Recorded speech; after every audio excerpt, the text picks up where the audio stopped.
আসসালামু আলাইকুম। আশা করি আপনারা সবাই ভালো আছেন। আমরাও আল্লাহর রহমতে ভালো আছি। এই তো কুরবানির ঈদ চলে গেল, আজ চতুর্থ দিন শুক্রবার। কিন্তু শুক্রবার তো এমনি স্পেশাল দিন, সপ্তাহে শুক্রবার সবার কাছে একটি অন্যরকম দিন। ওদিন তো ভালো মন্দ সবারই খেতে হয়। তার মধ্যে তো কুরবানির ঈদ, কুরবানির গোস্ত আছে। এই তো গোস্তটা আমি একটু আলু দিয়ে রান্না করছি। আপনারা আবার বলতে পারেন যে গোস্তর মধ্যে, কুরবানির গোস্তর মধ্যে আলু কেন?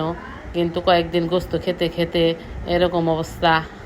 গরুর গোস্তর মধ্যে আলু খেতে তো আমাদের খুব ভালোই লাগে। এর জন্য আজকে আলু দিয়ে আমার ছেলেরা, ওরা খুব ভালো মজা করেই খেলো, যে শুধু বলে আলু দাও। আসলে খাওয়ার সময় আমরা কথা কম বলি, সেটাই ভালো। এই কারণ আল্লাহ বলেছে দানা খাওয়ার সময় দানায় নাকি জিকির করে আল্লাহর কাছে।